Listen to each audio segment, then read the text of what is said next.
Salut les amis, aujourd'hui l'épisode numéro 474 de l'After Zap Image. On va débuter avec des infos mercato autour du Paris Saint-Germain. Première info, elle concerne Layvin Kurzawa qui s'est entretenu avec le directeur sportif Leonardo. Et Leonardo lui a annoncé tout simplement que s'il y avait une offre qui correspondait aux attentes du Paris Saint-Germain, il ne serait pas retenu pour le futur. On estime la valeur actuellement de Kurzawa à peu près 15 millions d'euros. C'est un joueur qui n'a jamais convaincu et qui ne s'est jamais imposé du côté de Paris.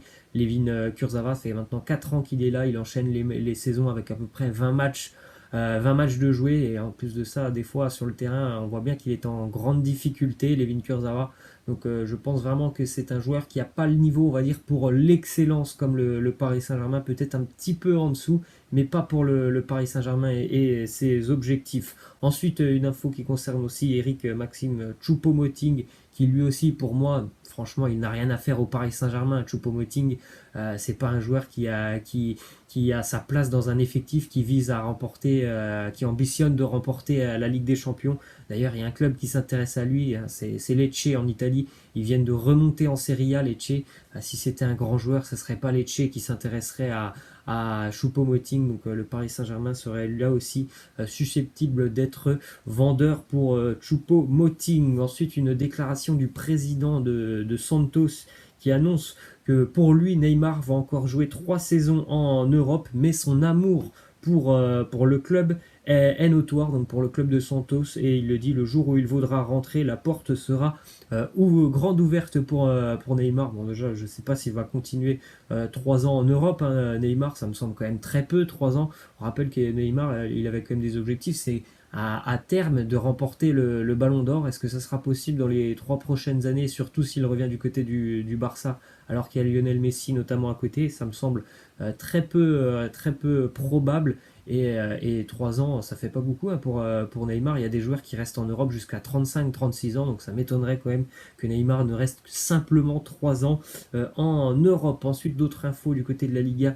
Selon RMC, les Girondins de Bordeaux sont en train de négocier avec l'AS Roma pour un éventuel prêt de Maxime Gonalon. Gonalon qui vit des saisons quand même assez compliquées dernièrement parce qu'il est souvent aussi gêné par des blessures. Peut-être que ça peut être un projet intéressant du côté de Bordeaux, où à Bordeaux on est en train de reconstruire cette année. L'année dernière, il a été prêté déjà au FC Séville, où on l'a pas vu beaucoup justement parce qu'il avait été blessé. Ensuite, une autre info des Girondins de Bordeaux qui négocient pour le transfert de François Camano avec un club de Serie A, c'est la Sampdoria de Gênes. Montant du transfert 11 millions d'euros plus bonus pour les Girondins de Bordeaux. C'est certainement le meilleur Girondin de la saison passée, François Camano. Il a d'ailleurs aussi, sur le plan personnel, vécu une très bonne saison. Auteur de 10 buts, c'est la meilleure saison de sa carrière l'année dernière, alors qu'on rappelle les Girondins étaient en grande difficulté. Il a quand même mis 10 buts, Camano. Ça serait quand même dommage, je trouve, de la part des Bordelais de le laisser partir du côté de l'Italie. Ensuite, une info qui concerne Jeff Renadaliaïd. Il est tombé d'accord avec l'Olympique Lyonnais puisque le SCO Angers demande en gros 30 millions d'euros pour son joueur.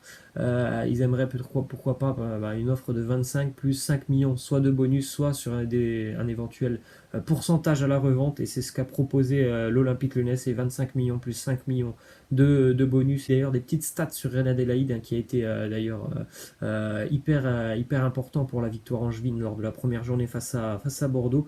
Mais petite stat sur cette année 2019, Reine Adélaïde est impliqué dans 7 buts avec le SCO Angers en 20 matchs, 4 buts, 3 passes décisives, alors que sur toute l'année 2018, c'était simplement une passe décisive pour lui. Donc on voit bien déjà son évolution sur l'année 2019, et on voit que c'est quand même un joueur qui a un talent assez incroyable, et je pense que ça pourrait être vraiment intéressant pour lui de rejoindre l'Olympique Lyonnais. Une arrivée du côté du Stade Brestois, le milieu de terrain expérimenté Paul Lannes rejoint la Bretagne pour une saison plus une en option. Il vient tout droit de Montpellier, où c'est un joueur qui participait à énormément de matchs l'année dernière avec le Montpellier Hérault, pas forcément toujours en tant que titulaire, mais en tout cas c'était un joueur très important de l'effectif de Der Zakarian. Il a une grande expérience quand même de la Ligue 1, donc ça peut être vraiment intéressant pour les Brestois cette année pour leur nouvelle découverte de la Ligue 1. Un départ du côté de la Ligue 2 du Paris FC, Silas Wamanjituka qui s'engage avec le VfB Stuttgart en division 2 allemande contre 8 millions d'euros. C'est un joli chèque pour le Paris FC, 8 millions d'euros. Surtout que le joueur a simplement 19 ans. Il a fait une saison en Ligue 2 l'année dernière qui était d'ailleurs très très bonne, sa saison en Ligue 2. 11 buts à 19 ans. Donc un joli chèque pour les Parisiens, 8 millions d'euros. Ensuite, une info du côté du Real Madrid et de l'Ajax Amsterdam. Déclaration de Donny Van de Beek qui nous dit: rien n'est encore certain, mais il y a de bonnes chances que je continue ici. Il en est de même pour le directeur sportif de l'Ajax Amsterdam qui a annoncé aussi que pour lui, il y avait de très grandes chances que Van de Beek continue avec l'Ajax. C'est quand même un point noir pour le Real Madrid et pour Zidane qui demande l'arrivée d'un milieu de terrain depuis qu'il est revenu du côté du Real, donc depuis déjà quelques mois. Je crois qu'il est revenu au mois de mars. Il n'y aura pas de Pogba visiblement, à moins qu'il se passe quelque chose d'incroyable dans les derniers jours du mercato.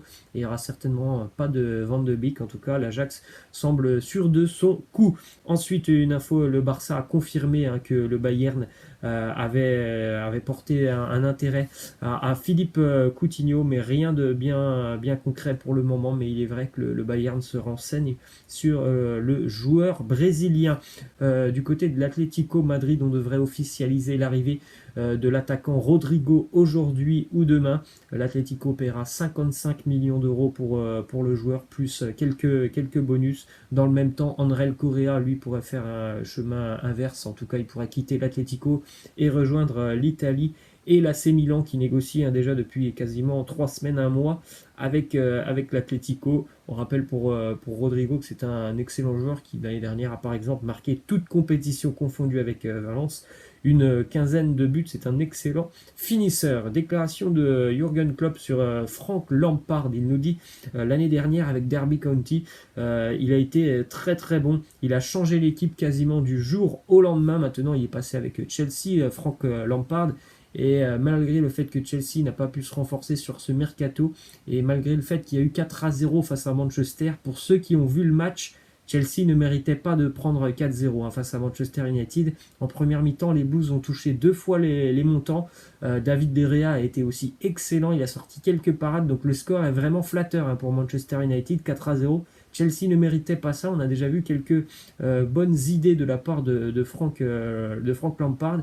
On rappelle aussi que N'Golo Kanté était blessé, il est rentré en toute fin de match. Ça pourrait changer aussi les choses parce que le milieu de terrain était quand même un petit peu en difficulté du côté de Chelsea. Autre déclaration de Jürgen Klopp concernant Alisson Becker. Il ne sera pas présent pour la Super Coupe d'Europe ce soir face à Chelsea. Il nous dit j'aimerais voir comment va évoluer son processus de guérison, mais il ne sera pas là pendant plusieurs semaines. Bon, après, voilà, c'est triste pour Liverpool de perdre son excellent gardien, mais on va dire quand même c'est mieux que ça arrive à ce moment-là de la saison que par exemple dans 6 mois quand Liverpool sera peut-être engagé pour la Première Ligue et pour la Ligue des Champions. Ensuite, une petite stat en Angleterre sur Manchester United, sur les matchs de Manchester en Première Ligue à domicile. C'est une stat incroyable. Lorsque Manchester United mène à la mi-temps à Old Trafford, ils n'ont jamais perdu en tout simplement 280 matchs. Il y a 264 victoires et 16 nuls pour les Mancuniens. C'est une stat tout simplement hallucinante.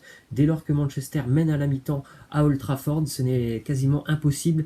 C'est impossible tout simplement de les voir perdre un match. Ensuite, déclaration de Douglas Costa sur Maurizio Sarri. Nous dit: je suis un joueur très offensif et le jeu de Sarri est parfait pour moi. Sa façon de jouer est une motivation supplémentaire pour tous nos attaquants, Ronaldo, Higuaín et Dybala.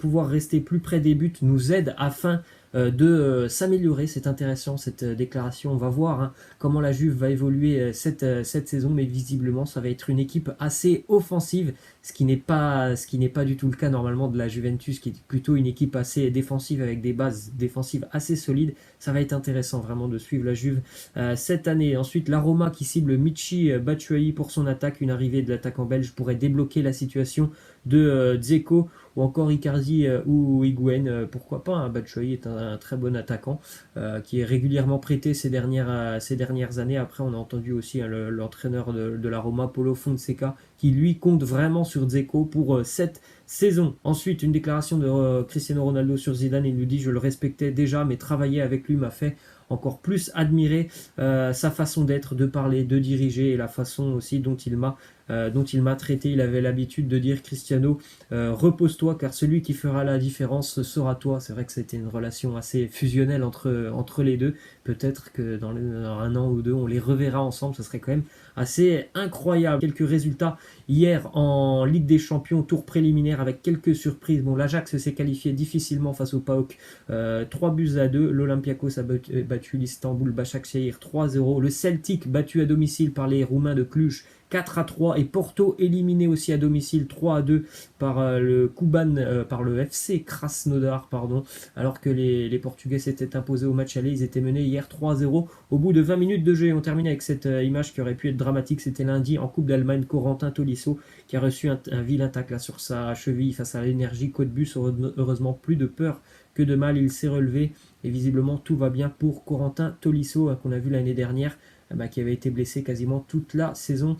Donc voilà, moi je vous laisse, je vous dis à demain. Ciao.